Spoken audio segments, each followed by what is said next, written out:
Welcome to Reality Tea Times 2, the podcast where we discuss all the trash reality TV we love to hate. I'm Tanika, and we are here with a new season of Toe the Other Way. This is actually very exciting because I think this season is going to be so good. So good. I have so much notes on Brandon and Mary, who will be the first couple we talk about. But I'm just going to say right off the bat, guys, this is going to be a long episode because I have so much to say. And I don't know if they're going to keep with the 2-hour episodes. As we know, The Last Resort is going to be coming in a month. So I don't know if they're going to keep with the 2-hour episodes for the next few episodes. But I mean, I'm here for the 2 hours if this is the energy they're going to be serving us. It's going to be a lot for podcasting purposes.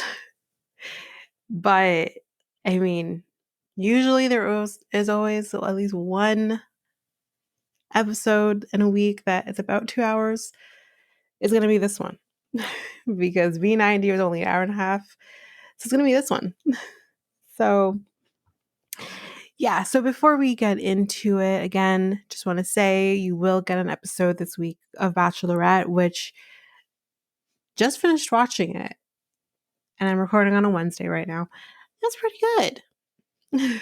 Oh, sorry, I'm recording on a Thursday, not on Wednesday. So it was pretty good. So, but you will be getting that this week. And then next week, you will not get a Bachelorette. We will cover both episodes the following week. But next week, we are going to have UK. So that's what we're going to be getting. Hopefully, that's going to be just as good.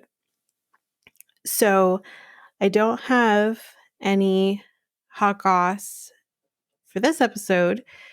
All of that was in the B90 episode, which you got yesterday, Wednesday.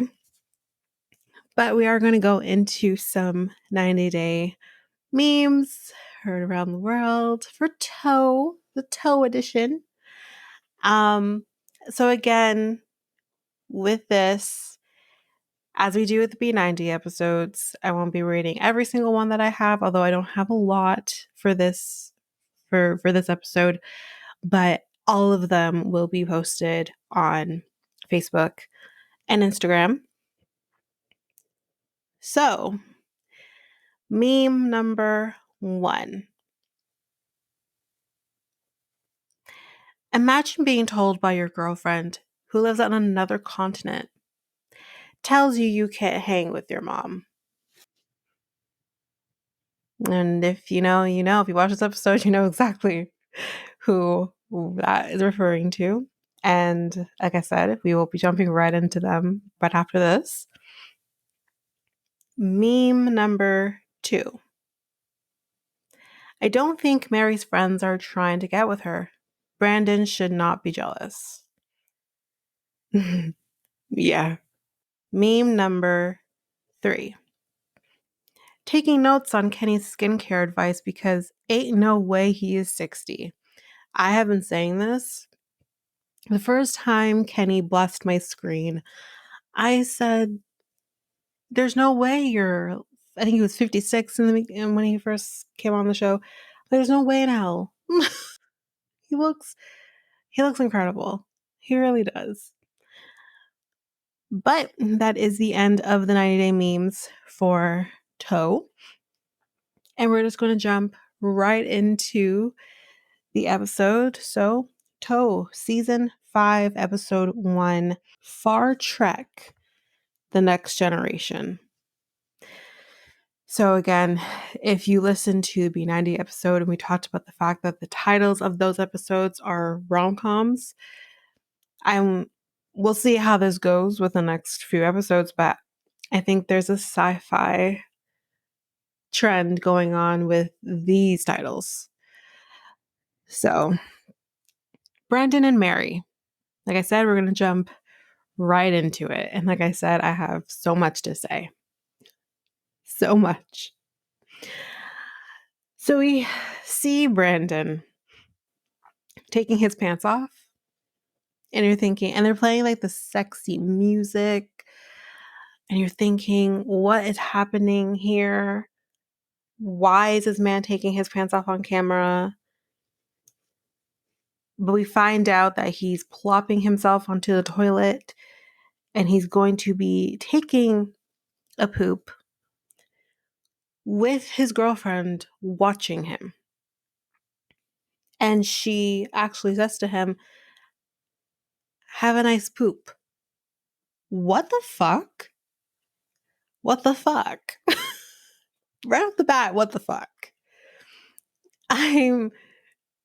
No. No. Okay. So he tells us that he is 23 years old and he lives in, well, Oregon.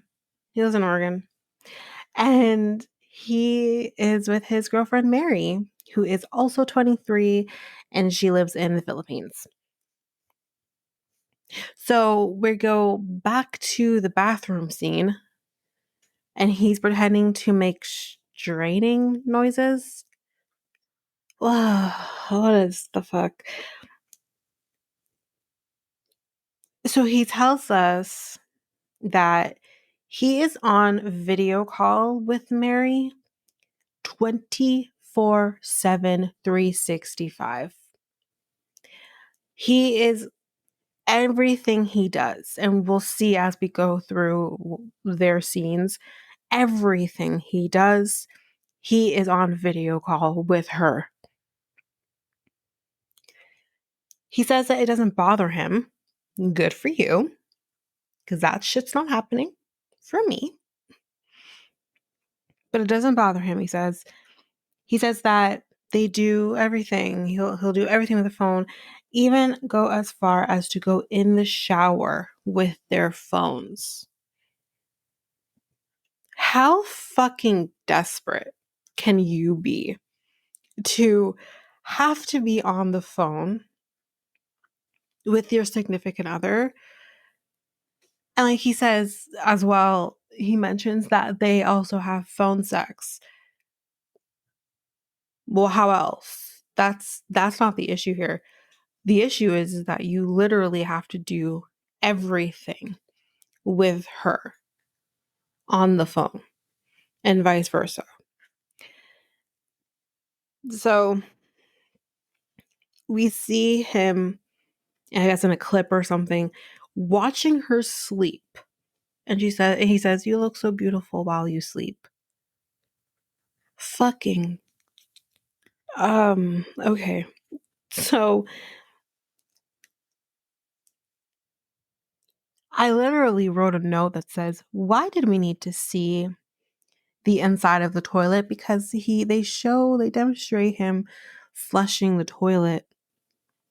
See, what's her face from Love in Paradise? Even places in the States have to put water down the toilet. So he puts water down the toilet. Then he flushes the toilet with his foot. There's like a foot flusher thing on the floor, near the floor of the toilet. And the camera guy actually has to put the camera into the fucking bowl so we can see the inside of the bowl. I don't need to see the inside of the bowl, sir. What if there was still shit in the bowl? I didn't need to see that. Anyway. So he tells us that he lives in an RV that is parked in front of his godparents' home. He says in order to not pay rent, he helps with chores around the house for them. Which, guys, guess what? You guessed right. He also does while he's on the phone with Mary. How is that fucking efficient? He basically has like a tripod that he's just puts on a table and does his chores while she's sleeping. Okay? Like she's asleep. and he just plops it. You think she does the same for him? We'll get there. So, he tells us that he used to live with his mom and his 2 half siblings, but his mom ended up testing positive for drugs. I don't think he tells exactly what drugs it was. Even if he knows, I don't know if he knows, but she did end up testing positive for drugs in her system. And he had to move in with his dad when he was 15, and his 2 half siblings, a sister and a brother, had to go into foster care. And his father, that we actually learn a little later, was actually in a different state. So he tells us that while living with his dad was very hard on him, very strict. He didn't really like living with his father. And when he turned 18, he moved away and went back home. So when he went back to Oregon, he tells us that he did hop around a lot while there. And then his godparents said, "Come live with us." And that's kind of basically how he got into the living situation he's currently in. And then in terms of his relationship past, he tells us that he was with someone. I believe he mentioned how long he was with her. I think it was maybe after 2 or 4 years he was with that person. And he ended up finding out that his ex-girlfriend cheated on him and he was going through a really bad breakup. And that's basically, he went on a dating website. I don't know what type of dating website, but who cares? He went on a dating website, and that's where he met Mary. He thought that she was way out of his league, but she basically talked to him like for 5 days straight kind of thing. And he's like, oh my God, like this is for real. And he says like it doesn't matter where she was from. He fell in love with her as a person, which is great to hear. And he says that, she's so great. She's so smart. She was top of her class in terms of her grades. She was in a dance club as well. And he says that she gives to charities and she also teaches kids about the Bible in church. So we're thinking, okay, she seems like a really great girl. And you guys seem like you will be real happy. Hold on to that. So, he tells us that they are basically obsessed with each other. Let me repeat that. They are obsessed with each other. So when I heard him say they're basically obsessed, and I'm like, oh, so this is a toxic relationship. Because I don't want to say you can't be obsessed with your partner, but there should be a healthy balance with that. Because I mean, to a degree, I wouldn't say I'm obsessed with my partner, but in a sense, I guess I am. But there also is like this healthy balance of things. Like he has his things going on, I have my things going on. We don't have to talk every minute of every day, but at the end of the day, like we are always making sure we have time for each other. That's fine. That's healthy. What these 2 people are doing is not healthy. So when I hear you're obsessed and then you are on the phone with her 24/7, I'm thinking, okay, so there's an obsession here and that's a problem. So he then says that they have sent each other like their shirts that they've worn like all day, sweating and all this, and they've sent those back to each other. And he says that either she will wear his shirt or she will use his shirt as like a pillowcase. And I said, couldn't you just like spray some cologne on your shirt or something? Let it sit in it for a while, don't wash it, and then give it to her? There's better ways. I don't know about smelling my man's BO. I don't want that. I don't need that. Anyway, so he then tells us that she has 8 tattoos, and 3 of them have some sort of likeness to him, whether it's his name or something about him.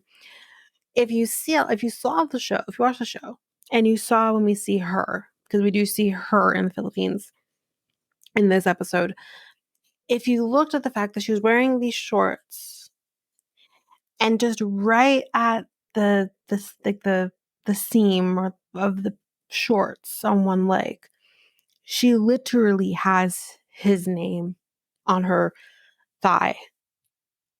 Literally has his name.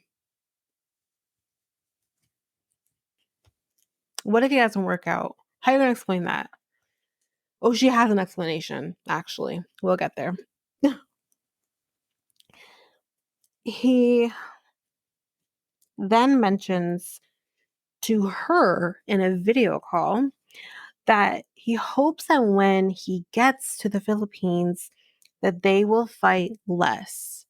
So, here's where again, we saw the cracks very quickly with these two. Apparently, they will fight every day because she does not want him talking to a woman. It doesn't matter who the woman is or why he may be talking to this woman. She doesn't want him talking to a woman. And this will also come back as well. So he basically also says that he could walk into a grocery store and maybe needs to interact with a woman and she gets mad. That isn't fucking normal. And this is when I literally thought to myself, so these are basically 2 children, 2 immature children trying to play house with each other. And guess what? This shit isn't going to work. This isn't normal. We do find out maybe her motivations for it, but that still doesn't justify you doing what you're doing because this gets really fucked up really quickly. As I've mentioned in the meme that I mentioned in the beginning, there's a reason why one of those memes were what they were. So she ends up saying to him, well, it's your fault because he is too friendly when he talks to women. Okay, so you're going to push the blame onto him for you reacting like you have no sense. That makes sense. If at 23 years old, you already are figuring out how you gaslight somebody, then you shouldn't be in a relationship with anybody. And if this is what you do because of what you've dealt with, as we find out later, then you need to get the help that you need before trying to be in a committed relationship with somebody. And then she also then justifies her reasonings for saying what she said by saying that every relationship has fights and you can't avoid them. And yes, sure, yes, every relationship has, I wouldn't call them necessarily fights, because for me, maybe it's mincing, but for me, I feel like there are levels. Okay, you might bicker back and forth, or you might have a disagreement, or you might have an argument, but then fights are those back and forth screaming matches that no one is being productive in. That's not normal. So next, we see Brandon is going to be going to the dentist before he goes to the Philippines so he can get his teeth cleaned. And of course, Mary's coming along. And he then tells us, and again, I feel like he is trying to make excuses for the way she is. He likes her being obsessive with him because I guess it makes him feel like she cares and all that. And I'm like, no, none of this is okay.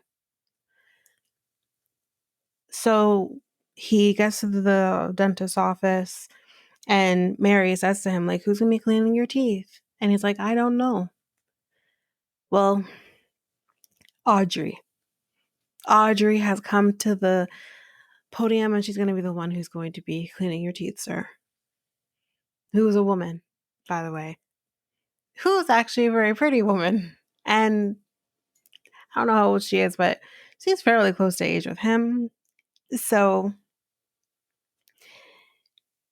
he says that Mary would prefer that he never interacts with any woman. Doesn't matter who the woman is or what capacity he needs to talk to this woman. It doesn't matter.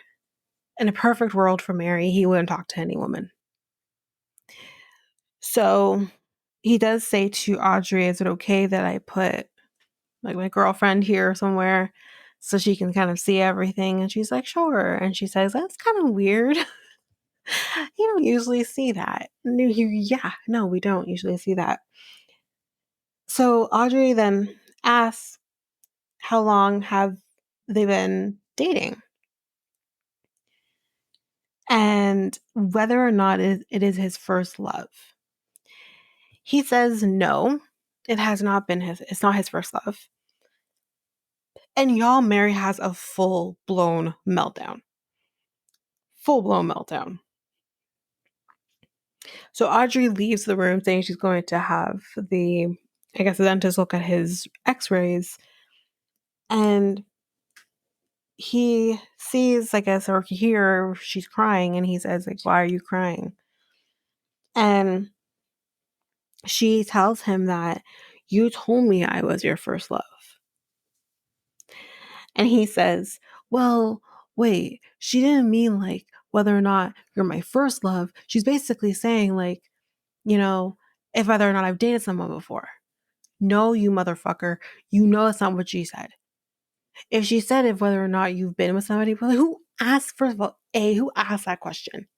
Who asked any of these questions, honestly? Unless producers prompted this. But she meant, is this your first love? Not whether or not you've dated someone before. And my thing is, even if he said to you, yes, you're my first love, he was lying to you. He was with his ex-girlfriend for quite some time. And yes, it ended badly with cheating, but he probably had some love for her. Even if he thinks that it's not to the level it is with you, but he did love somebody before. It is not, it doesn't make sense for her to think he has potentially never loved someone before. It's so stupid. So he basically then says that he feels bad, that he hurts her, he doesn't want to hurt her, blah, blah, blah. Moving on. But actually not moving on, because I'm going to say this part. He does say that he thinks that he deserves trust from her. We'll get there. Because trust me, she's problematic, but so is he. So we're going to get to it now. So now we're in the Philippines with Mary, and we see her riding on the back of a caribou, I believe it's caribou, whatever. It's a water buffalo. We see her riding on the back of the water buffalo, and she tells us that she lives in kind of like a farmland, and it's very peaceful. And she really does like that. And then we see Brandon on the phone on her end. It's like, okay, we're meeting her now, and it's like, we don't want to see, like, you guys aren't in the same country yet. I don't want to see you two together right now. Like, but anyway. She tells us that she lives with her grandparents, and her older brother, he lives with his girlfriend, and he has, I think, 2 kids with his girlfriend. So she tells us that her typical day usually consists of doing chores or going to do laundry. She has to go do laundry at, I don't know if it's like a lake or a river. I think it's probably more of like a river. They do the laundry there. And she also helps with her nieces. She says that's very important to her because when she was 8 months old, her parents left her and her brother with her grandparents, just dropped these kids off and dipped and never came back. That's fucked up. I'm going to say this right now. If you don't want to be parents, don't have children. Just don't. There are ways to prevent it if you don't want that. I'm all for that. Do what you got to do. Just don't have children to then break their hearts if you leave. That's what I'm getting at. Because and even though she was so young, she knows she was abandoned. And she now is dealing with abandonment issues. Very clearly, she's dealing with abandonment issues. We see how she's treating her current relationship. And I'd be very curious to see how she handled her previous relationship. It breaks my heart when I hear these things because I'm like, how can you do that? Or at least not have some explanation, or at least not show your face to your child at some point. Like, it just, I don't know. Okay, so he says that he's going to be going to bed, and he asks her to dance for him so he'll sleep better. Find a way to make you sleep better, and it's not that. Hit to the head. Anyway, she says that when she was in school, and I think she was referring to college, she was in a competitive dance group, and she also modeled. And they show some of her modeling pictures, and she looked great. And she tells us that everything was going very well for her, except when it came to her love life. And we find out here that her ex-boyfriend cheated on her. And she ended up going on the same dating website that Brandon was on. And she was trying to find an American man because she loves Harry Potter and Bieber. Okay, so the producers say Harry Potter is British. Okay, producers, not only is Harry Potter British, okay, Justin Bieber is Canadian. He's from Stratford, Ontario. He's not American. She basically says she wants an American man, but she doesn't name an American. So she tells us that they refer to people from England and people from Canada as American. They kind of all just group that together. And I'm like, okay, all right. But once she said that, I think he looks more like Harry Potter than Justin Bieber, but I see it. And now I can't unsee it. Yeah. So then she tells us that it was her idea to be on the phone all the time because she loves him and she doesn't want to lose him. Again, these two are very problematic and probably should not be in a relationship with anybody, with anyone. But she does tell us that from time to time, she will unplug the router and then close down, which I don't understand why she does that. Why not just, well, I guess if she leaves her phone there, and I guess if the router's unplugged, like it won't even go through. I'm not sure. Just from my experience with my ex, who now currently lives in a different country, it was very similar as well. If he didn't have any Wi-Fi or anything, and he didn't have data because you had to load data onto the phone, you're not getting through to him. So maybe it's similar to that. So she will unplug the router and then end the call, and she'll go see her friends. And she tells us that the reason she does this is because he gets jealous when she sees her friends because her friends are guys. And then I said, when I saw these guys, I thought, why is he jealous? I don't know. I don't know. I don't know.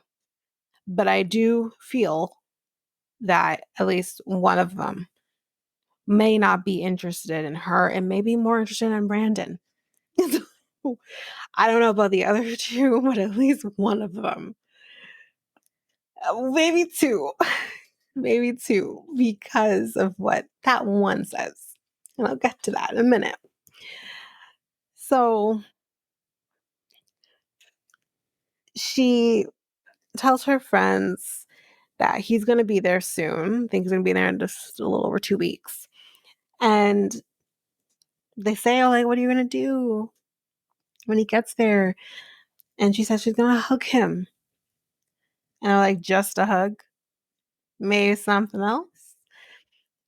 But we then find out in this moment that she's never had sex with anybody. She is a virgin because of the fact that she was raised Catholic. And this is why that she has decided to stay a virgin. So the one friend who was sitting beside her, I think his name was Pudding? I don't know. He says, this is why I think a straight man wouldn't say this. He says, Americans, you know what we say about Americans? They apparently have big hearts, he said. No, he meant dick. He meant dick. And I said to myself, says who? I've never heard of American men, or maybe we'll say North American men, necessarily being known for having big dicks. I've never heard that. But, and again, it's hard to really say that because America is some of a melting pot. Canada is a melting pot. We have all kinds of different people here. So there could be people who maybe are from a country that's more statistically smaller dicks. Or you have people from countries that are statistically more larger dicks. So I didn't quite understand that comment. I've never heard anyone say that before. So it's like, okay, great.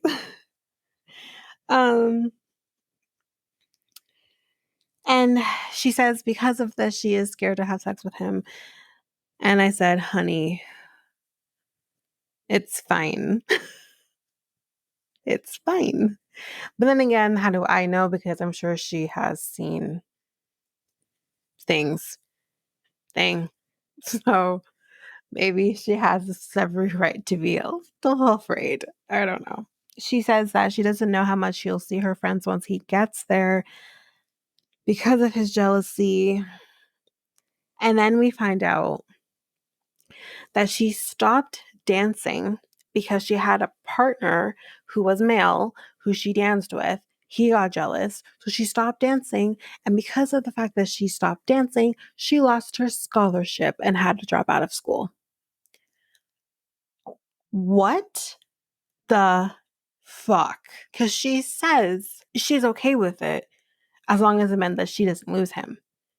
Have more fucking pride in yourself than to let a man tell you what you can and cannot do. I'm sorry. I know everyone handles things differently and handles relationships differently. Sometimes there are people who are in situations that they have no choice. So I know I'm coming from a place where I'm fortunate enough that I can say something like this, but it's so hard to wrap my mind around the fact that this young girl who had her life ahead of her, who also lives in another fucking country than him, couldn't say to him, fuck you, dude. I am not going to stop dancing because the dancing is paying my way through school. I don't understand. And the thing is did she tell him this and he still didn't care? Because I want more information about this. I want to know if he knew, honestly. Sean Robertson better have the questions ready to go because I want to know if he knew. Because if he knew, that makes you even more garbage than I think you might be. I will say that because the thing is that he should understand, especially in the States. Again, I'm coming from a Canadian perspective, so I don't really know, but if I feel like a lot of people really need these scholarships to get through school, and without them, some people can't even afford to go to school. So for him to tell her, you need to stop doing that because I don't like that your partner's a man. And then because of it, she loses her education. And now she has an issue being home all the time because of it. Fuck him is what I would say. I say, oh, you have a problem with me dancing with a guy who I'm probably not interested in. Who gives a shit what he thinks? I'm probably not interested in him. So if you can't trust that I can be trusted, then fuck you, we're done. Have a little bit more confidence in yourself. You don't need a man to make you feel better. This is not Jerry Maguire. I don't need a man to complete me. I just don't. I just don't. I know it was the other way around, but still. So then we also find out because of this, or not because of this, on top of this, she also stopped modeling because his photos made him uncomfortable and also made him feel jealous as well. Sorry, I just had to take a little pause there. So hopefully I'm not skipping over anything or I'm not finishing a thought here. But yes, she had to stop modeling because her pictures made him jealous and he didn't want people looking at her, I guess. She tells us that she felt like she had to give this up so that again she wouldn't lose him. I have put my thoughts out already about how I feel about that. Okay, so her friend tells her that he feels like there is no love or trust, and he says very well that you can't have love without trust. Exactly. Um, and she says that she does love him and that she feels like he loves her. Okay. And then she tells us, so here's her solution if this doesn't work out and she has his name tattooed on her. She says that if this relationship doesn't work out, she will become a nun and give herself to God. So, ma'am, you're basically telling me in your first 23 years of life, and let's say your second boyfriend, that if this doesn't work out, you're going to give up and give yourself to God, which is fine. Give yourself to God if that's what you want to do. I'm not judging that. That's perfectly fine. I'm judging your reasons. Judging your reasons for wanting to do that. I have been in God knows how many relationships since I started dating at the tender age of 14, let's say. And I am now early 30s. I don't want to give away my age, but let's say I'm, in my early 30s. And I have just now figured it out. Just now figured it out and have someone that I love and trust in my corner. Do you know how much heartbreak I had to go through in order to get that? And you live and you learn in your relationships. You learn what you want, what you don't want, what you like, what you don't like, and what you will not tolerate. And you don't figure that out at 23. I did not know shit about shit at 23. And I had the nerve to get married in less than a year from that point. And not to say that I didn't love my ex and we didn't have a good relationship, but trust me when I say he really wasn't the person I was supposed to be with. He was meant to be in my life in that capacity for a short time, not a long time. And I understand feeling like you want to give up on everything, but don't. You're going to sell yourself so short if this does. And guess what? It's probably not going to work out. Based on what we see right now, it's definitely not going to work out. But there was always a chance that this wouldn't work out because you're still so young, both of you. Your brains haven't fully developed yet. And it's kind of once the brain fully develops, then you're like, you get the light bulb in your head. And you haven't had that yet. Anyway, but again, if you want to give yourself up to God, that's fine. So, the next scene, we're back with Brandon, and he is waiting for his mom and his sister and brother to come. They're going to have, I guess, dinner together.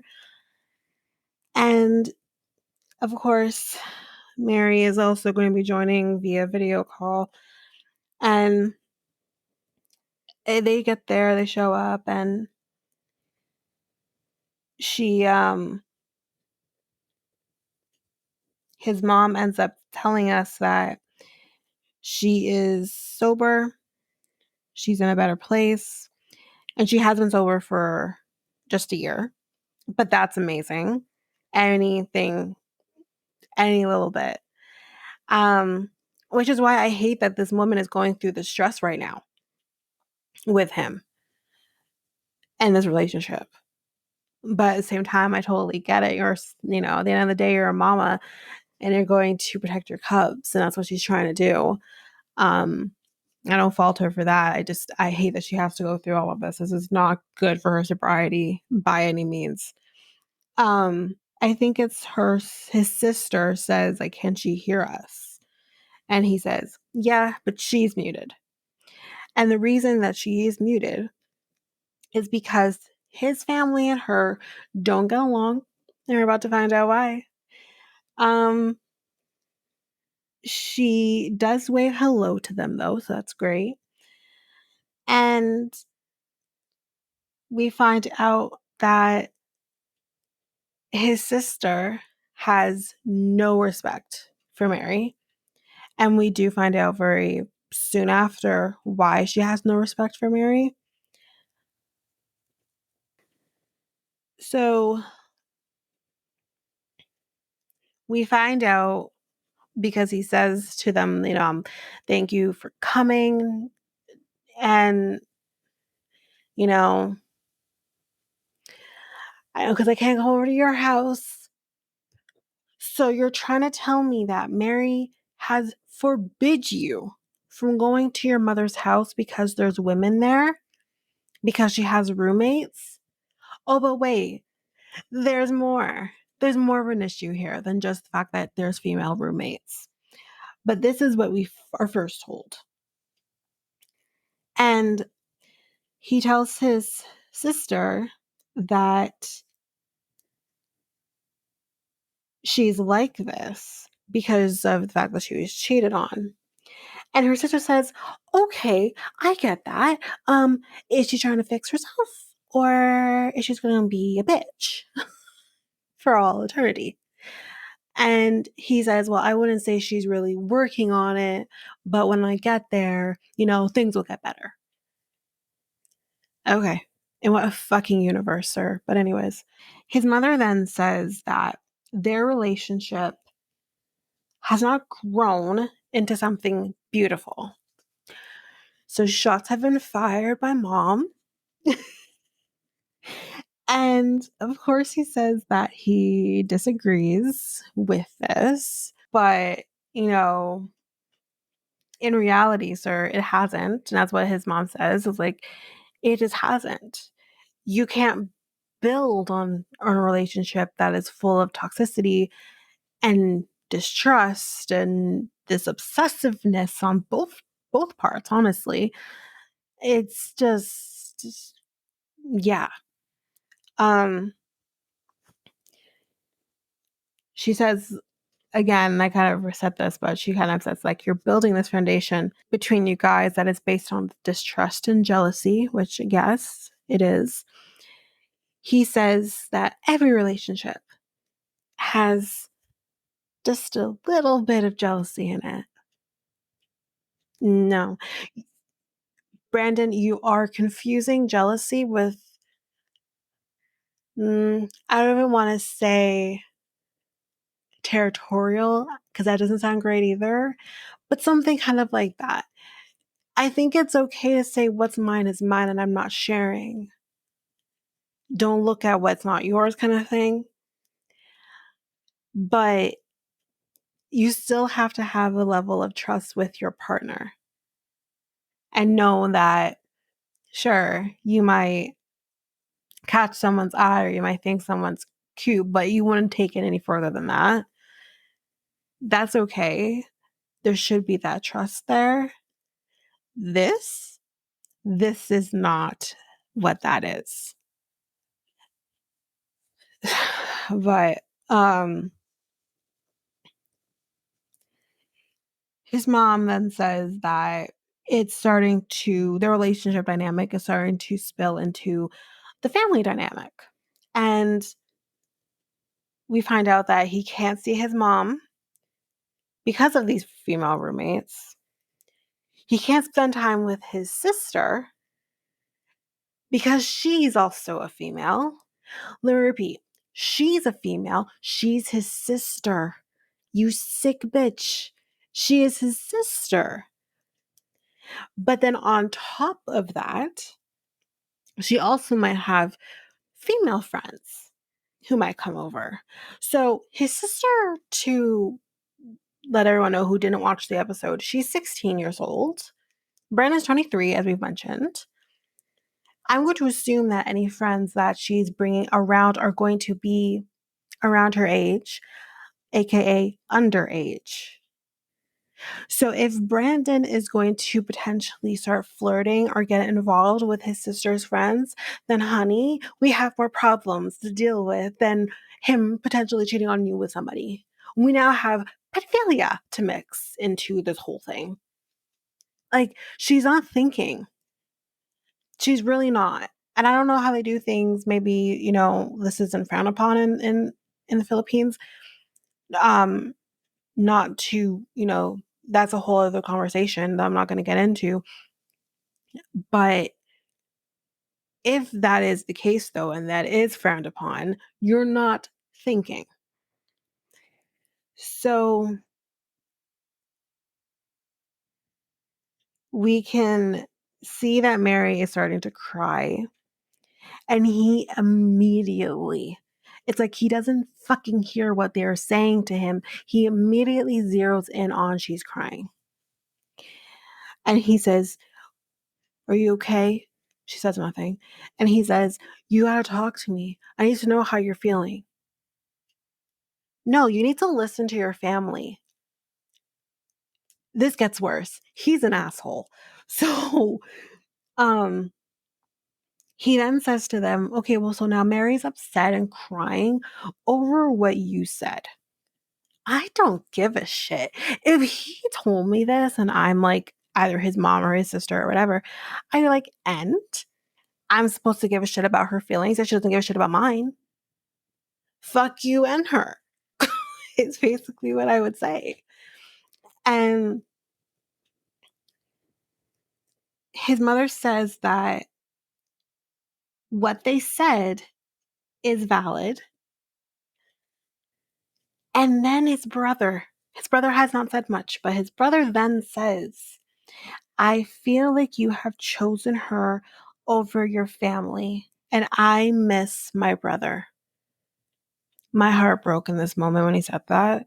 He doesn't want to spend time with his brother. His sister also says, "You shouldn't be willing to throw us away just because she wants you to." And then, this is when he got the asshole card. This absolute, and I wrote in my notes, dipshit, then says, "Let's cut the bullcrap." Bullcrap.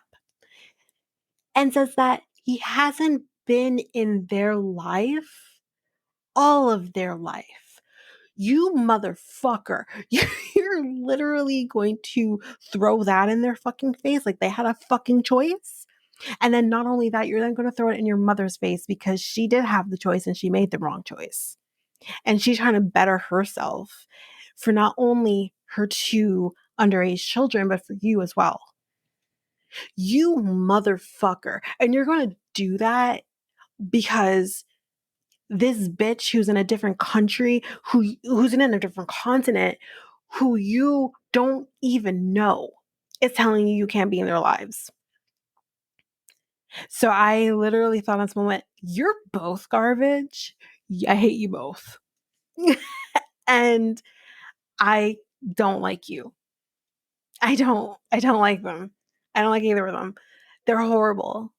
And they should, I guess maybe at the end of this, I thought you two deserve each other. Maybe. I don't know.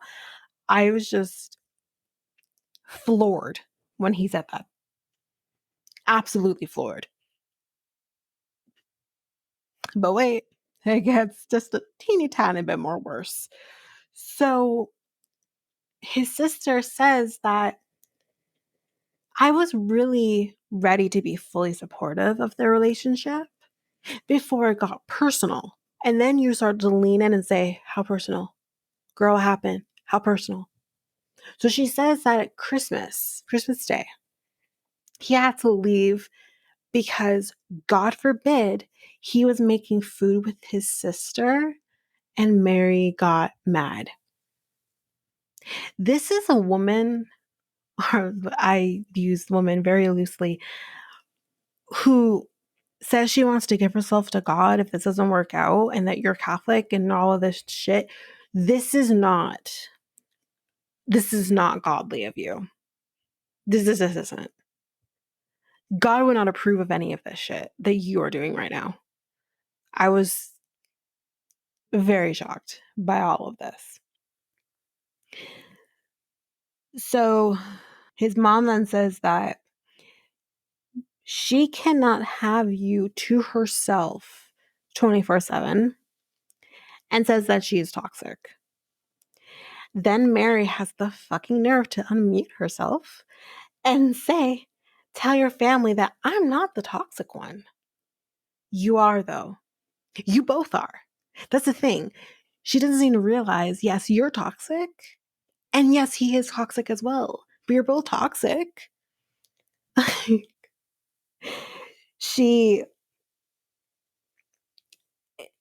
His mom says that she's just looking out for herself and her interests. And he says that he's still gonna go. And his mom says that, or she's afraid that, I should say, that he'll go there and then not come back. And he says, no, that's not gonna happen. I don't buy that for a minute. And so his mom says that Mary has prevented her from having a relationship with him and rebuilding a relationship with him. And that she has been working so hard to get better. And she will be damned if Mary gets in the way of that. And I said, good for you, Mama, because this child shouldn't be getting in the way of her relationship with her son and should not be getting in the way of his relationships with his siblings either. And it's really sad to see that they are both just putting themselves into a really toxic situation and they're not willing to take loss on it because they're messy. But that's the end of the Brandon and Mary segment. And like I said, I knew it was going to be really long. I don't even know how many pages I just read right now. I think like close to 10. It was a lot. But yeah, that's the end of Mary and Brandon. So now we are with Holly and Wayne. Oh my goodness. I was not expecting this, you guys. I was not. um, but we see this woman with long hair, and she tells us that she loves fairy tales, and she starts talking about Rapunzel and how that story intrigued her, with the fact that she tells us the original story of, you know, she cried in the prince's eyes, and then, you know, his sight came back and all that.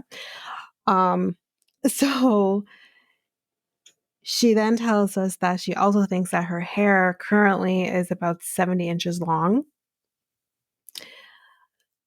Okay. But she says that she will cut her hair if she needs to. Like, if it's not healthy, she will do that. So that's good to know. So she tells us that she is 44 and she lives in Ogden, Utah. And she's originally from Arizona. She's a barber. And she tells us that she has all certification she needs to have, all of that stuff. That she used to do women's hair for 2 weeks and said, fuck this, I'm out, and became a barber. She says that women complain, and that's why she didn't want to do it. She starts talking to the client that's in her chair about his life, and he tells her that he is just out of a relationship. And she tells us that she has a severe case of ADHD. And we kind of will see a little bit of this, but she does tell us that she does talk really fast, and it tends to upset her family, who will be like, who'll tell her like, calm down, okay, say again. Like, she just, again, sure, she's trying to keep up with how fast her brain is going, and comes out really quickly. So she also tells us that she was homeschooled, and that because of this, she does have a hard time picking up on social cues. So then she also tells us that she has been married twice. Her first marriage, she got a divorce after living together for 2 months. So I don't know how long they were married for before that happened. She said it just wouldn't work out. They ended it. And then her second, she says that I think it was annulled after maybe 12 hours. So we're out here thinking Britney Spears is the shortest known marriage with her, I think it was her first husband. Yeah. No, I think Holly won. So she tells us that she wanted to combine her dating life with traveling, and that's how she met Wayne. And she tells us that Wayne is a licensed plumber, and he is 40 years old, and he is from Johannesburg, South Africa. And we do see him. We kind of go to where he is and we see him. And we find out that they're both Jehovah's Witnesses.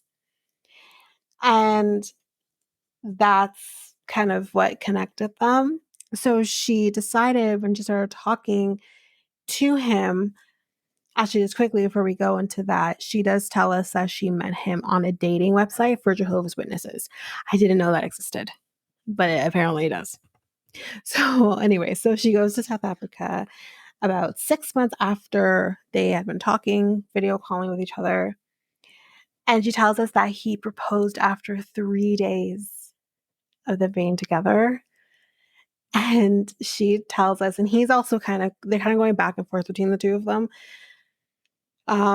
telling the same story. But she tells us that she ran away from him. And he says, I felt like an idiot when she ran away. But she tells us that he ran after her and she immediately said yes. So we're back with her in the barbershop and she's talking to her friend whose name is Sam.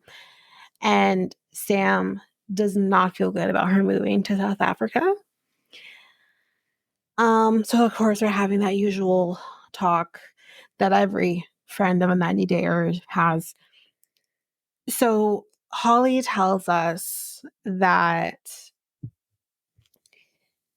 when she went to South Africa for the first time, Wayne got robbed and the people who robbed them took everything.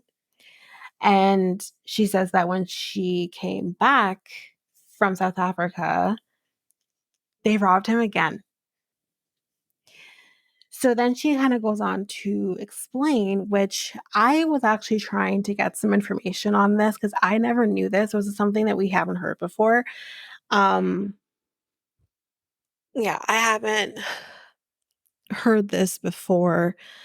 And I was trying to get some information about this because I believe I've mentioned before that my boyfriend is South African, born and raised for a good chunk of his life in South Africa. And I tried asking him this question and he didn't really answer my question. But he didn't seem to know what they were talking about. But she tells us that they have these blackouts every day in order to help with the overloading of the grid. So because of this, the security systems don't work, which then allows people to be able to go into people's homes and rob them. So back to her conversation with her friend, her friend says that she tends to make a lot of crazy decisions, but Holly says, I'm sure I'm going to be there. I love him. I want to be with him, blah, blah, blah. So then we see Holly is in a coffee shop. She is attempting to take off her sweater and her hair gets stuck in the sweater while she's trying to take it off. And she then tells us that she hasn't seen Wayne in 6 months physically. And she starts video calling with him. And he can kind of hear that she sounds like a stuffed up. And he says, do you have a cold? Are you sick? Are you okay? And she says, I think I'm allergic to Utah. So he says that he is excited for the honeymoon night because we find out that they're going to be getting married a week after her arrival. Does this sound at all familiar to anybody? Does anyone remember the last time we were in South Africa with a 90-dayer who also got married after a week? And look how that turned out. So then we learn as well that they haven't had sex with each other. They are going to be waiting until marriage. She says that, or they both kind of say that they're not necessarily devout in their religion, but they do want to make sure that things are done the right way this time around, which is why they're deciding to wait. She says to him that I told my mom that if she doesn't like you, that she needs to tell me, but I think she'll like you. And we find out that her mom is going to be staying with them for 3 months. Why does she need to be there for 3 months? And she tells us that her mom is very devout in her religion, and she wants to make sure that they're doing everything right. So what will happen in the first week before their wedding, her and her mom will be sleeping in his room and he'll be sleeping on the couch. So Wayne tells us that he does look forward to meeting her mom and that he has talked to her over video call, so that's good. He tells us in their religion, when it comes to dating, they have to have chaperones. Okay. Now, I don't know much about Jehovah's Witnesses and how this works. I know nothing. But this feels very Duggery to me, where they also had to have chaperones for those who watch the show. You know that. I did not watch the show, but I know enough. They also had to have chaperones. It gives me that feeling. And I thought to myself while watching this, I'm like, do they have to have side hugs too? Are they not allowed to kiss until the wedding? It just felt very weird because I'm thinking these are grown adults. I think they're grown enough to know what they should and shouldn't do. And they clearly spent time together by themselves already. And according to them, they didn't have sex. So why does her mom need to be there to make sure they don't do the wrong thing?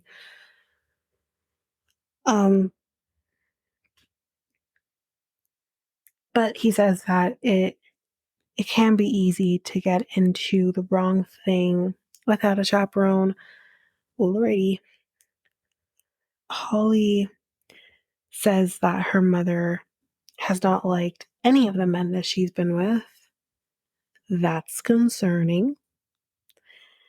And he tells us that he has not told Holly this, but when they get married, her mom's got to go.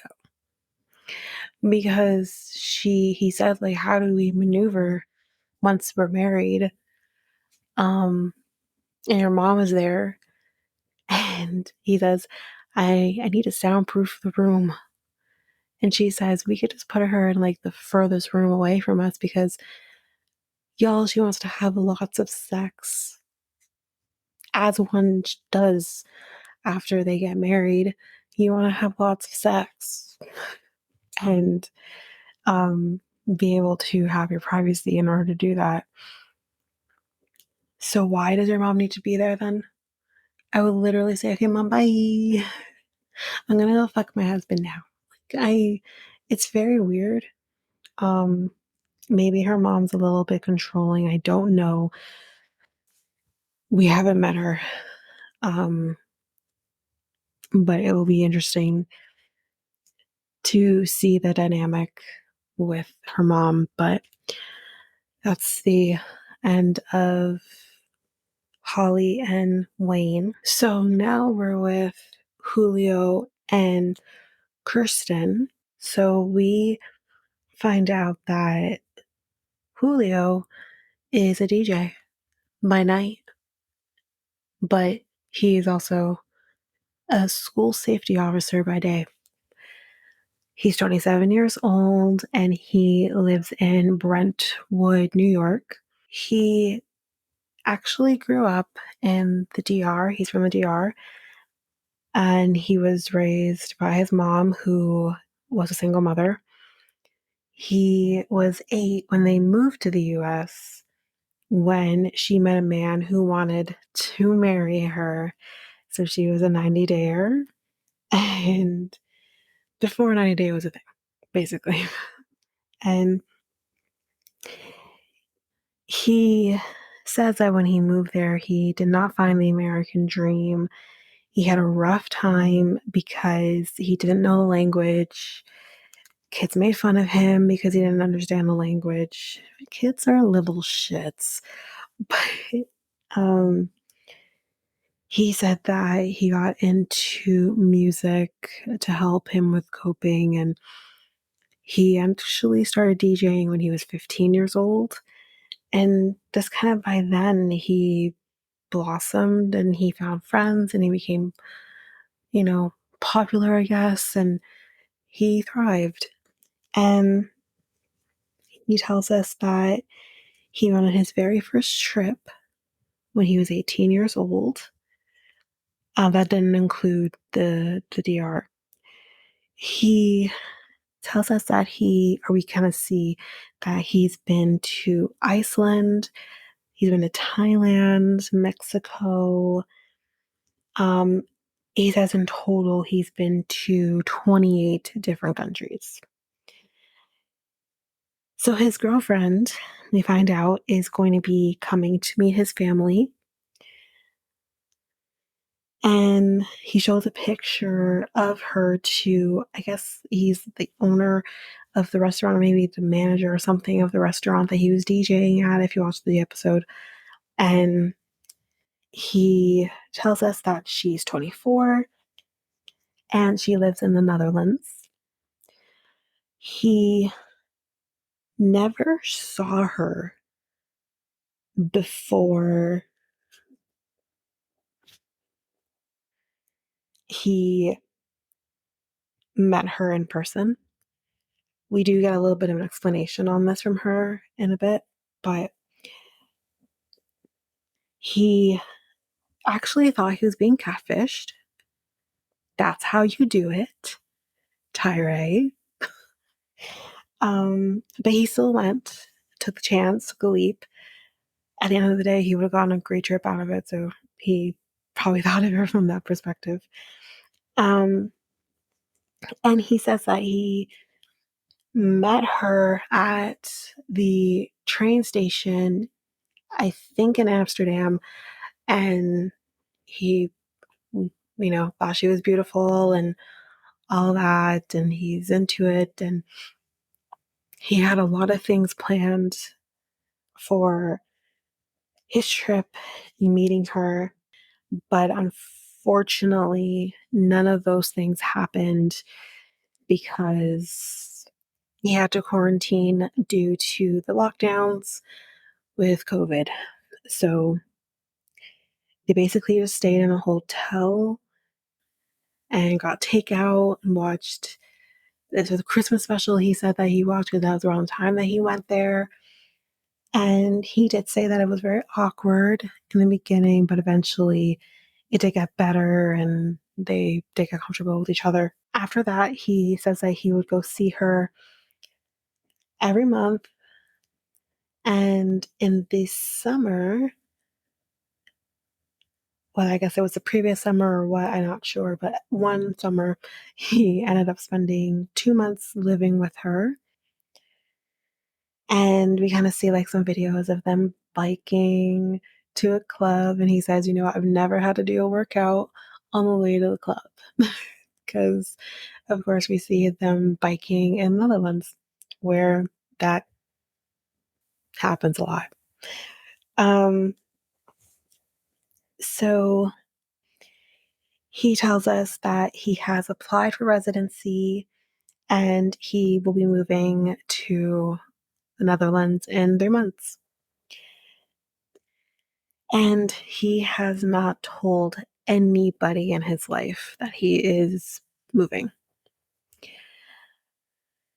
So the next scene, we see Julio with a friend of his whose name I can't remember. They're playing beer pong. And he tells the friend that Kirsten will be there soon. Julio says that he did not want that he never planned on raising a family in the States. He always had the idea that he would move to a different country.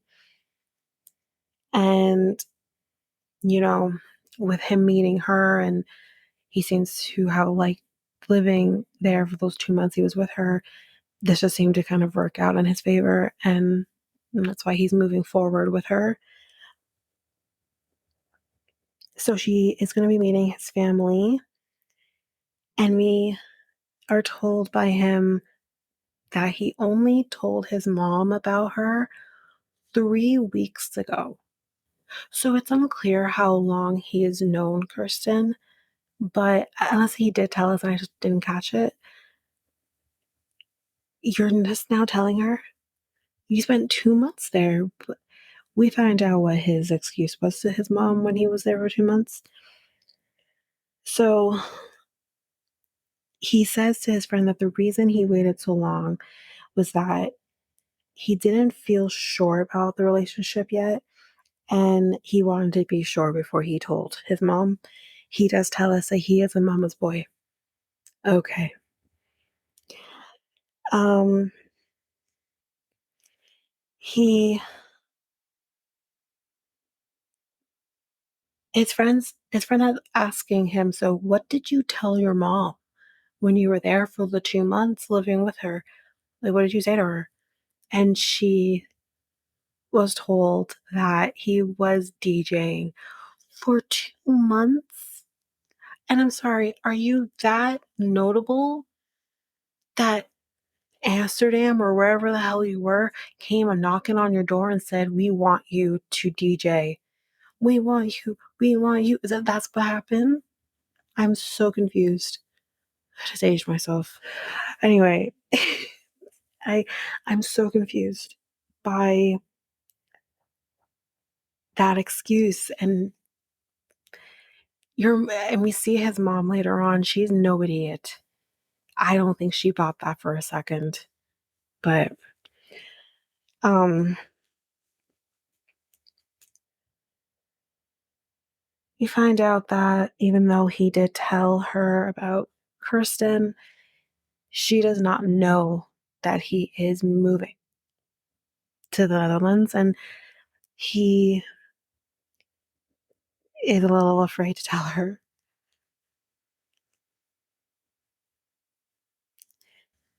His friend says that you should have eased her into this so that she's not being bombarded with all this information all at one time. I get that. And he decides, okay, I guess towards the end of their night, he's like, okay, I'm gonna take this ball and I'm gonna put it in the cup. And if it goes in, then everything's gonna go great. And he misses the cup. So, um, so in the next scene, we see Julio is with his mom and he's helping her cook. And they start talking about Kirsten. And she says that she accepts her because she is coming from far away in order to meet her and the family. He then starts quizzing her about Kirsten, like, what's her name? Where's she from? And she's like, you're just telling me about her. If I forget her name, that's your fault. And that is a good point to make. Um, he tells us that he's never brought a woman to meet his mother before. So this is a big deal. His mom feels bad that he felt like he couldn't trust her to tell her about Kirsten because she does ask, like, how long have you guys been together? He tells her, so I did really miss how long they've been together. And she's like, you only told me about her like 3 weeks ago. Like, what? Why couldn't you tell me? So his mom ends up asking him, would you move there to be with her? And he's kind of dancing around the question a little bit, but he does say in the moment that he was waiting to tell her until Kirsten was there. Like, that's going to make it any better. And that his mom's intuition is, you know, coming through and she isn't missing a beat. So he tells her that you knew I didn't want to stay in the States forever. And that's pretty much his way, I guess, of saying, yeah, I would move there. And she starts crying and she's crying a lot. At one point, she kind of like faces away from the camera so she can cry. Um, I really felt for her. Um, and she says that she clearly seems like a mom who, yes, wants him to stay there, wants what parent wouldn't want that. But at the same time, it doesn't seem like she's like a mother who would stop their child from doing what they need to do for themselves. So she does say, like, I will have to get used to him not being there. So I feel bad for her in that moment. So then we're going to be with Kirsten to see her journey into going to the States. And before we actually see her and we see, the lead up to seeing who it is, I wrote down, why is the cow about to fuck that other cow? And why did I need to see it? The cow literally hoisted himself into position. Wow. Um, so anyways, yeah, we're with Kirsten. And we see her going to get cheese. And then we see she's walking her dog. And I thought her village is so adorable. I can't remember where she said she's from, but it's a very small town that she's from. And she says that it's so safe that they don't lock their doors. Okay. All right. For those who are true crime fans, Hal probably had a heart attack when she said this because I can't imagine, I don't care where I am, not locking my doors. I don't get it. I just don't. I get nervous opening my window.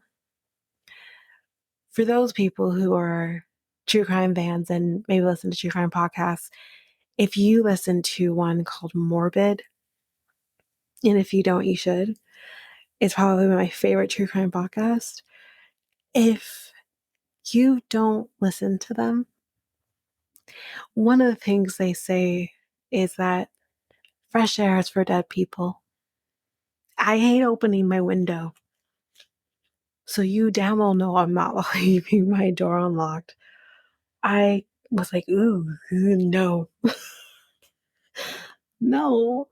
Because some crazy person can come through your small town and do crazy things. Anyway, she tells us that she works in HR and but she still has a lot of fun. She goes clubbing, she hangs out with her friends, all that. And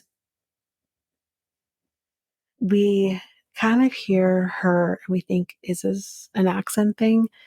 But she says no, she knows, she's not dumb, that his name isn't Julio, it's Julio. She's well aware, but she says that he prefers to be called Julio because he thinks it sounds more European and he thinks it sounds better.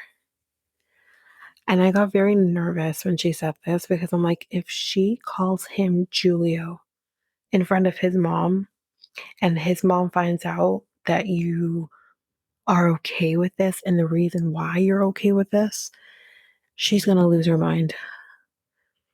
I don't like, I have no issues with him or her. I think they're going to be fine.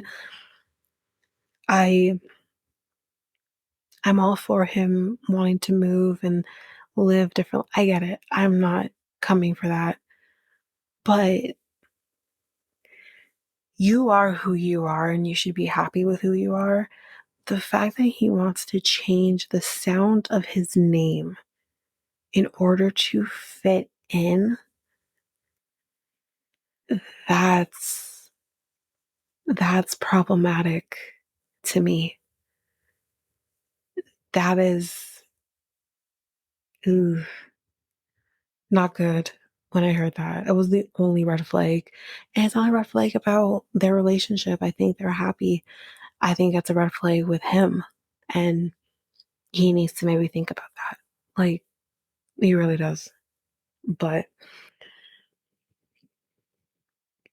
she tells us that she never FaceTimed with him because she was insecure about her accent.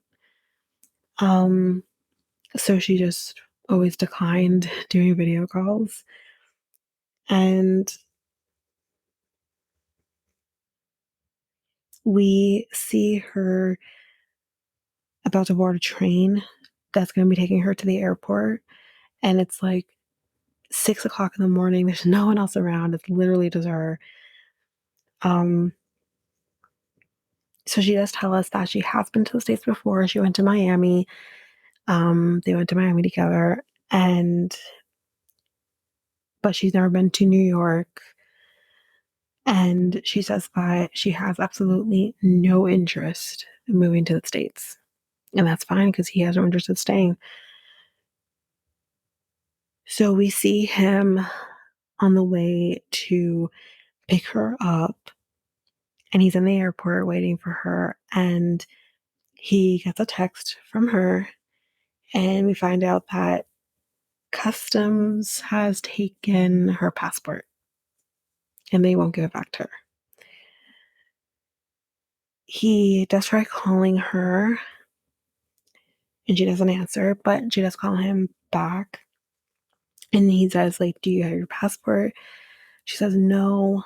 And she feels like they are treating her like a criminal and says, I need to call you back, and just hangs up on him.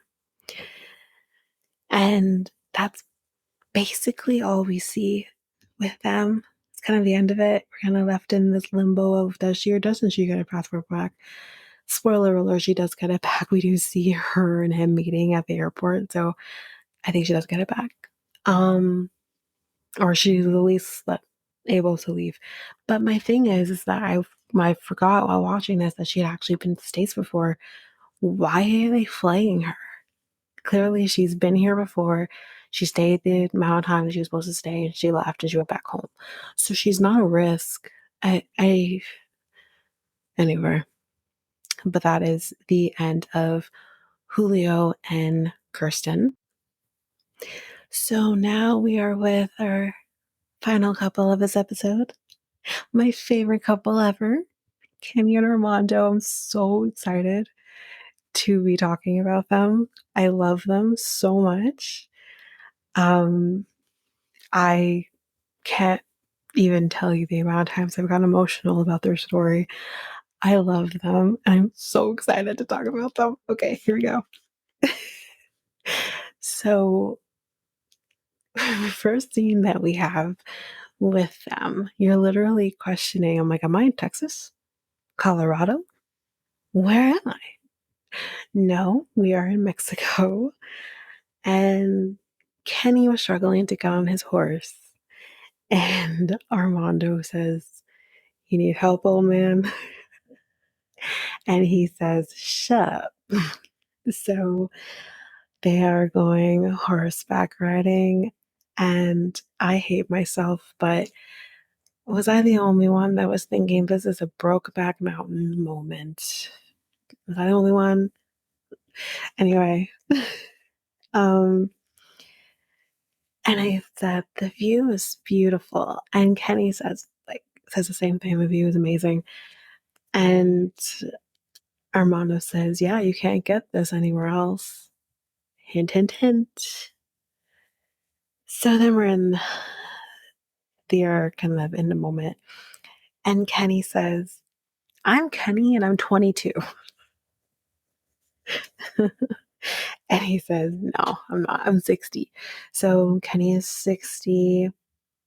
Armando, I believe he's 35 now. Am I wrong? Mid 30s. I can't remember how old he is now. But anyway, um, they're so adorable. Okay. um, so we see Hannah. She's 9 years old. She's gotten so big, but she's still adorable as she was when we last saw her. And as we will see later on, her English has gotten phenomenal. So she seems to be fairly fluent now in English, yet Kenny has not learned any Spanish, or knows very little. So we do at one point see all three of them in the car dancing like crazy. And it's very reminiscent of probably one of my favorite scenes of their story, which didn't even really include Armando. It was just Kenny, was him while he was traveling to Mexico, just dancing all the way there. Um, so it was very reminiscent of that scene. Um, so we find out that they've been married for 2 years. We do see some clips on their wedding, and he kind of says, "Love is love." And there's the fireworks that he surprised Armando with. And their wedding was so much fun. I would have loved to be there. Um, so we see Kenny walking back into their room wearing this disco rainbow shirt and a headband that matches. And Armando is mortified and says, "What are you wearing?" And he's like, "Well, I was thinking of bringing it to Mexico City. You never know when you might need it." And Armando just trolls the hell out of him and says, "Why would you need that?" And he's like, "Okay, fine." So he changes, he comes back and he's like, "Is this better?" And he's just wearing like a regular like red zipped up hoodie. But as Kenny comes back into the room, he's coming in with this handful of skincare products. And Armando's like, "Is that all the same thing?" And he says, "No, they're all different.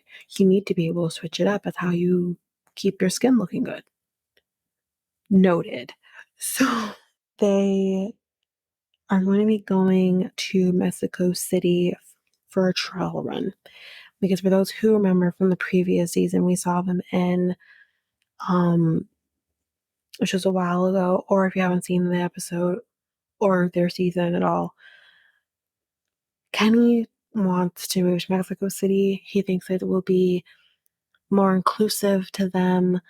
He thinks there'll be more opportunities for them in Mexico City. He also thinks it would be safer for them because the fact that it'll be inclusive. I don't know, but we'll see.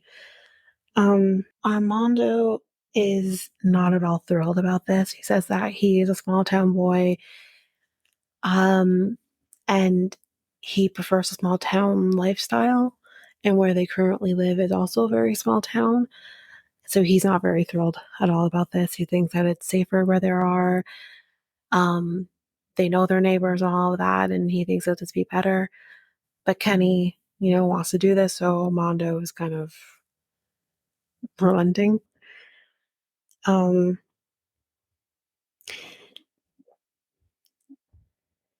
Kenny, at one point, before changing his rainbow shirt, looks at himself in the mirror because he thinks he looks cool. I think it's before he took the rainbow shirt off. Might have been after. Who knows? Um, then Armando brings up the idea of them expanding their family. So again, this is another plot point that's come up before. In their previous season, for those who didn't watch, they did look at potentially adopting, and the process for them as a gay couple to adopt a child would be just as difficult, if not even more so difficult, than when they even tried to get a marriage certificate or marriage license in order to get married in the first place. So they were looking into possible surrogacy instead, which means a brand new baby, which means that Kenny was a little bit or a lot of bit hesitant on going that route because, again, he is 60 years old. And again, just to kind of go back a little bit, Armando he made a mention to the fact that he has Hannah, who is his biologically. And again, for those actually who don't know, who didn't watch the show, Hannah is biologically Armando's child. He came out later in his life.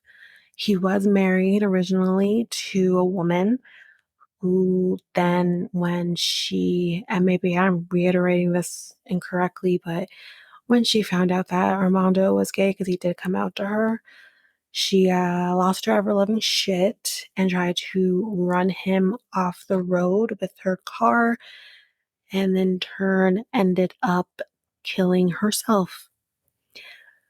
So, yeah, that's the story, the background with Armando, very quickly.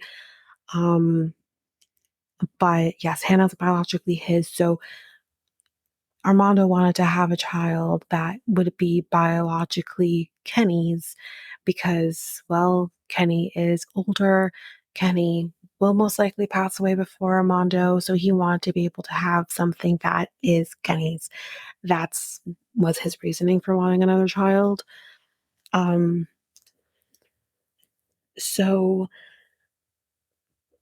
Armando tells us that there's been absolutely no movement on the expanding their family, but we do find out that they will be planning to go to clinics in order to do investigations on that, see what that's all about while they're in Mexico City. Because Kenny brings up a good point that the options are very limited where they are. Mexico City is a huge city. There's more opportunities that could potentially help with expanding their family. But as we hear Kenny say, he feels very pressured into doing this. He says age is an issue. He said that he was done having kids. So again, Kenny has 4 biological children himself. I won't go too much into his past with his kind of having kids, but he did have a friend, I think, carry the children for him, and he has, I think, three of them are triplets. So 3 out of his kids are triplets. So he said he was done. He wasn't going to have any more, and his children are grown. He was done. So he didn't want more kids. So he feels very pressured into doing this. And Armando says that if age and time was the issue, why not do it now? Okay, so here's my thing. And I love Armando very much, but Armando, you knew what you were getting yourself into, marrying a man who is much older than you, and you knew that him making this kind of decision would be not an easy one for him to make. You can't then decide to change up the rules because you want to have children. He is 60 years old. He isn't a spring chicken. He's going to have to do the late nights again with the baby. He's going to have to, keep his energy up in order to keep up with the child. And then, not to mention, God only knows how much more time he has on earth. He might die younger than he thinks he would, and his child could end up being very young, losing their father. He might not be around if that child decides they're going to get married, or graduate from high school or something. Like there are things that he will miss out on with this child potentially, and that child can miss out on. And then, not to mention, when he has these 4 older children who have had their opportunity of being around with their father and him being a part of that, of their lives in that way, that can also cause tensions. Even Hannah, who didn't really go very long in life without Kenny, she was very young when their relationship started. she also won't miss out on in the same way that maybe this child would. It could become very problematic. So I hear what he's saying. I also hear what Armando's saying, but I don't know. I don't know. Um, so then we see them traveling to Mexico City, and Hannah keeps saying, "Are we there yet? Are we there yet?" Um, and we find out that they have been traveling for 5 days. And then we find out from Kenny that, the opportunity of them living in Mexico City is going to be very different. He tells us that the nearest grocery store is 20 minutes away where they currently live, that Hannah's school is 45 minutes away, and that there isn't even a traffic light where they live. So they literally live in the middle of absolutely nowhere. So they do get there, they get to their condo, and they're on this balcony, and not really much of a view to see. Um, but obviously Armando is very hesitant of them being there. He doesn't want to be there. And, you know, yeah. But that is the end of the episode. I think this season is going to be really, really good. I'm really excited for it. I was a little unsure what we were going to be getting with this season after the last season literally just ended, but it looks really good. Okay, but before we end it off, this season on Toe. So very quickly, we see the clairvoyant chick driving in India. You're really brave. And we see that she hit somebody while she's driving. We see Brandon is going to be planting rice. And he does mention that, well, there's probably also water buffalo poop down there. So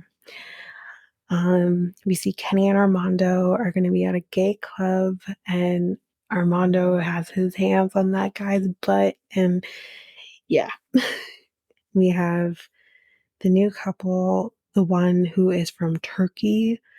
I don't remember their names, but we'll see them eventually. And again, I'm going to be using the same nicknames that I use for these two people, because I listen to Reality Gaze and it just sticks because it fits. It really does. So we see Miserable Bitch and Big Dick are back, and he wants her to, she wants him to say thank you for things. And he literally says, why? um, because she's a miserable bitch. Anyway, Wayne is hiding things from Holly, we find out. And she basically takes off and she leaves, and she's able to get out from because he lives in a gated community. Most people do. Um, and she just takes off. Then we see Mary is crying, and he is talking to her about trust. And he wants to be able to feel trusted. And she basically just says, well, then find someone else. And she says, like, she can't breathe. So dramatic.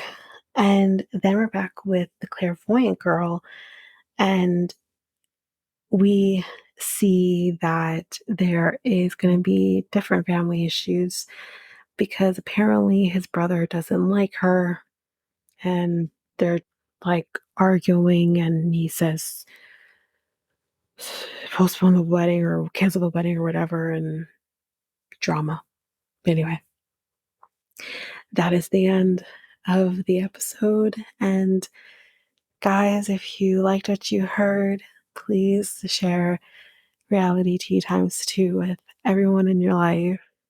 Share the joy of this podcast. Also, if you liked what you heard, make sure that you follow or subscribe to the podcast so you don't miss a single episode. If you want to rate and review us, which I would greatly appreciate, that helps with our growth. You can do so on either Spotify or Apple Podcasts. If you want to listen to our podcast on YouTube, you can do so at Reality Tea Times 2. You can connect with us on either Facebook or Instagram at Reality Tea Times 2. You can also email us if you want to reach out at realityteatimes2 at hotmail.com. You can also visit our website, which, again, I say this every episode, is a very beginner website where you can listen to all of the episodes, and you can also get links to our Facebook and Instagram and YouTube pages. And that website is realityteatimes2.aludu.com. And all of this information, it will be in our show notes. And again, just before we end this off, I do want to say thank you to everyone who has listened. The growth in the last few weeks has been so amazing. I greatly appreciate it. Let's keep it up. I am amazed at the listenership that we have so far, and I really appreciate it. So I wanted to say that. But that's it for now, guys. Thanks. Bye.